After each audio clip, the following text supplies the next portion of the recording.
해적선장의 작덕 토크, 해적선장입니다. 굉장히 오랜만에 인사드리는 것 같은데요. 그동안의 근황을 잠깐 좀 얘기를 해보자면은, 지난번 영상에서 제가, 코로나 이런 상황 때문에, 집에서 지금 촬영을 하기가 어려운 상황이라, 여기 가까운 인근에 있는 소리울 도서관의 연습실을 빌려서 영상을 촬영해서 이제 계속 올리겠다 이런 식으로 얘기를 드렸었는데요. 그 직후에 이제 정부의 거리두기가 상향 조정되면서 도서관도 예, 도서관 연습실을 개방을 하지 않게 되었어요. 그래서 약속드린 대로 영상을 계속 찍어서 올리지를 못했는데 이제 다시 이제 연습실 개방하게 되어서 앞으로는 계속 여기에서 촬영을 해서 좀 꾸준히 올려보도록 노력하겠습니다. 그동안에 저는 전작인 검사가 법을 모름을 완결을 하고 차기작을 계속 준비 중이었습니다. 지금 이제 집필 지금 하고 있는 중이고요. 아직 런칭은 안 했는데, 그리고, 그 전에 이제 톱배우 매니지먼트 같은 경우에, 표지를 교체를 하게 되었어요. 표지를 교체하면서 좀 더 많은 분들에게 선보일 수 있으면은 좋겠다라고 기대를 하고 있고요. 오늘 해볼 얘기는, 산경 작가의 웹소설 작법서 리뷰를 한번 해보려고 합니다. 바로 뭐 이 책이죠. 실패하지 않는 웹소설 연재 기술.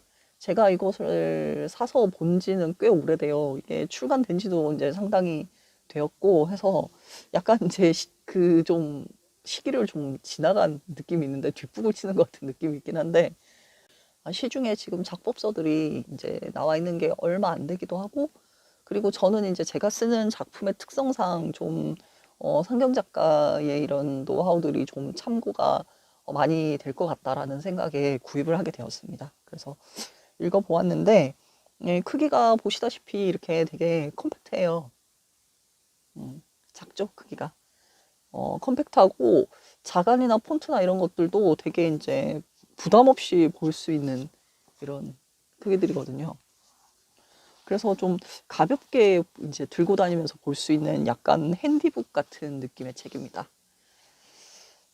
이것은 이제 저기 서문에서도 이제 밝히고 있지만은, 상경 작가가 저 콜로소라는 플랫폼에서 웹소설 강의를 했었거든요. 그 강의 내용을 정리해서 담은 책이라고 합니다. 그러니까 그 콜로스에서 유료 강의를 보셨던 분들은 굳이 이 책을 뭐 더 사서 보실 필요는 없지 않나 하는 생각이 들고요. 그리고 뭐랄까 어떻게 보면은 가장 기본적인 내용들에 충실하게 담았습니다. 그러니까 사실 이제 웹소설을 많이 이제 써보고 그 방법론에 대해서 많이 고민을 하신 분들은 이 책의 내용이 그렇게 막 되게 특별한 팁을 가지고 있다거나 이건 아니거든요. 그런데 가장 기초가 되는 그런 기본적인 노하우들을 정리하고 싶으신 분들에게는 도움이 되리라고 생각합니다. 그래서 현판 전문물에 있어서는 지금까지도 이제 깨지지 않은 기록인 그 재벌집 막내 아들을 쓰셨고 현판 전문물에 주력하고 있는 작가들에게는 어찌 보면은 롤모델 같은 분일 수도 있다라는 생각이 들고요. 그래서 저도 이제 되게 그 기본이 되는 기본적인 팁이지만 몇 군데 되게 개인적으로 좀 인상적으로 다가왔던 그런 부분들이 있었어요. 이를테면은 하루 쓰는 분량에 대한 부분인데요. 제가 좀 이 부분에 약간 좀 컴플렉스가 있습니다. 저는 빨리 못 쓰는 편이거든요. 좀 집필 시간이 상당히 걸려요. 그래서 하루에 참 한 편을 쓰기도 되게 좀 어렵게 쓰는 편인데 뭐 하루에 뭐 이제 두세 편씩 연참을 하고 이러시는 분들을 보면은 좀 약간 자괴감이 느껴지거든요. 난 왜 이렇게 빨리 안 써지는 걸까? 그런 자괴감이 되게 느껴지는데요. 이제 상경 작가님 같은 분들도 하루에 쓰는 분량 그렇게 많지 않다고 하시더라고요. 이제 내용을 보면은 작가들 중에는 하루에 고작 5,000자 쓰는데도 쥐어짜듯이 쓰는 작가가 있습니다. 그리고 저도 여기에 속합니다. 이렇게 쓰셨거든요. 저도 거기에 속합니다. 그런데 이게 되게 위안이 되더라고요. 이런 작가분도 하루에 5천 자 쓰기가 되게 힘들구나 라는 생각을 하니까 좀 위안이 돼요. 그래서 이제 상경 작가님의 해법은 하루에 많이 쓸 수 없는 사람이라면은 회당 퀄리티를 높이는 쪽으로 가라. 하루에 약 5천 자 가량을 꼭 쓰되 그거에서 더 쓰려고 욕심내지 말고 그 회당 퀄리티를 계속 반복해서 보면서 올려주는 그런 방향으로 가는 것도 좋다라고 말씀을 하셔서요. 그리고 또 한 가지는 그 웹소설을 얼마나 모니터링을 해야 되느냐라는 부분인데요. 사실 저는 앞에도 말했지만 하루에 5천 자 쓰기도 굉장히 버겁기 때문에 절대적으로 시간이 모자라요. 그래서 저는 또 이제 육아도 하고 있고 그러다 보니 하루에 낼 수 있는 시간이 많지 않아서 웹소설을 그렇게 많이는 모니터링을 하지는 못하고 있거든요. 뭐 이제 트렌드를 이제 살펴보기 위해서 이제 좀 요즘에 좀 인기 있는 작품들을 이렇게 좀 짧게 좀 쓱 훑어본다거나 이 정도고 이렇게 엄청나게 이렇게 헤비한 이런 독자는 아니에요. 그런데 이제 상경 작가님의 말씀은 이제 이게 사실 이 부분이 그 이 책 나왔을 때도 처음에 나왔을 때도 굉장히 논란이 좀 되었던 부분이긴 하죠. 그런데 웹소설에 너무 함몰되지 마라. 웹소설만 너무 보지 마라. 그렇게 웹소설 많이 안 봐도 된다. 이렇게 말씀하시더라고요. 그 이제 물론 이 부분도 그래서 이제 좀 상당히 좀 저한테 위안이 됐어요. 그리고 이제 웹소설뿐만이 아니라 여러 가지 멀티미디어들을 다 접하는 것이 좋다. 이렇게 말씀을 하고 계신데, 그러나 이분이 상경 작가님이라는 것을 여러분은 염두에 두셔야 될 것 같습니다. 왜냐하면 이분은 제가 알기로는 예전에 이제 그 대본소 이제 그런 무협이나 판타지 이 시대 때부터 굉장히 장르 소설을 많이 읽으신 분이거든요. 그러니까 이제까지 그 장르의 문법이나 이런 것들을 많이 이제 접하고 그 내재화하신 분이기 때문에 그러니까 웹소설을 이제 좀 트렌드만 보고 그렇게 많이 읽지 않아도 되는 분이기 때문에 또 이렇게 말씀하실 수 있는 부분도 있어요.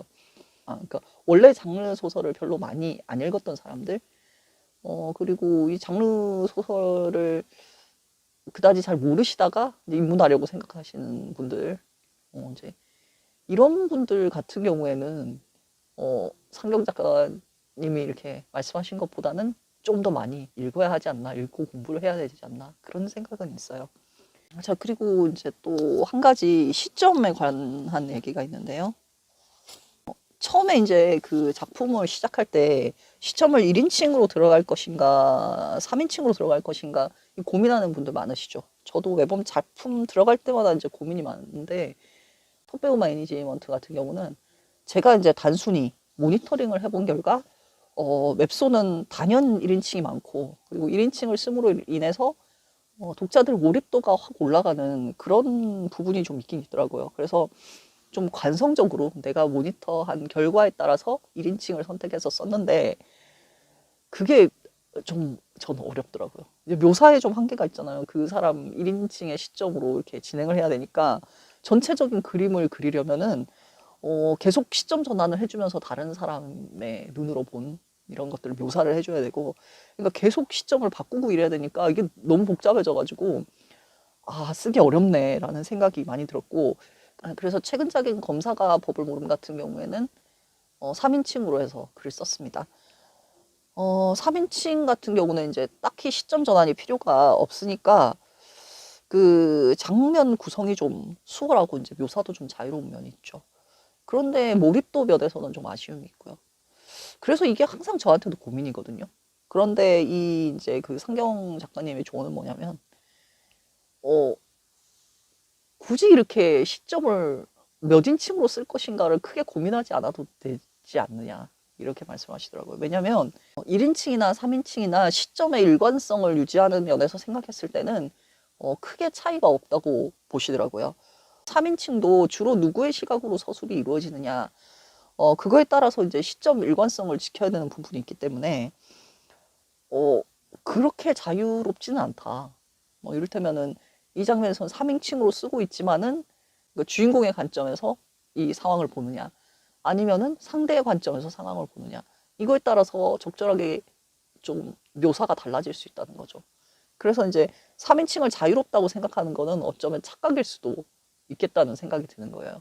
그러니까 시점의 일관성을 전혀 고려하지 않고 그냥 내 멋대로 쓰기 때문에 그걸 자유롭다고 착각하기 쉬운데, 그런 일관성을 고려한다면은 1인칭이나 3인칭이나 별 차이가 없겠구나 이런 생각이 확실히 저도 들더라고요.